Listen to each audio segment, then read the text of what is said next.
Comment lire et que faire de Heidegger après les révélations des cahiers noirs ? Heidegger, membre du parti nazi sous Hitler, l'histoire est bien connue. Pour ses défenseurs, il avait agi sous la contrainte. Mais depuis la publication de son journal intime, son antisémitisme avéré a rétabli le malaise. En France, où son influence est considérable, bien plus qu'en Allemagne, on s'interroge.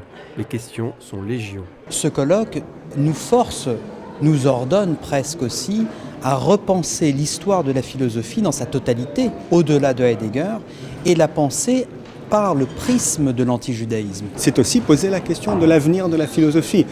La philosophie au XXIe siècle, la philosophie après Heidegger, après la révélation des cahiers noirs, après l'énorme travail de réception de Heidegger en France. Pour ouvrir le débat, Alain Finkielkraut, lecteur de Heidegger, défend l'héritage, malgré les nouveaux éléments à charge.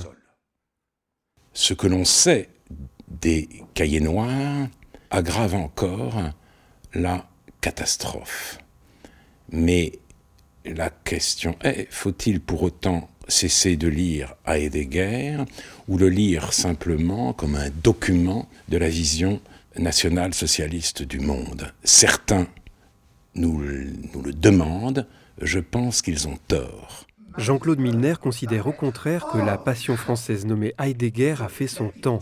Pour lui, la fascination de nombreux philosophes français comme Sartre, Derrida ou Lévinas pour le penseur allemand relève de la psychanalyse. C'est quelque chose de l'ordre d'un transfert, c'est-à-dire que les philosophes de langue française apprennent à penser le XXe siècle auprès des philosophes de langue allemande.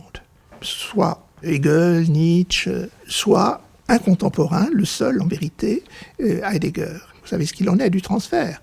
Ça n'est pas très différent de la naïveté. Il y a un moment où ça doit cesser. Je pense que le moment est venu. En Allemagne, où Heidegger n'a pas vraiment fait école, l'affaire des cahiers noirs suscite moins d'étonnement ou de trouble. Selon le philosophe Jürgen Habermas, la réception de Heidegger en France depuis 1945 a été, dès la traduction, déplorablement biaisée. C'était une réception bien jouée du côté de Heidegger, naïve du côté des lecteurs français.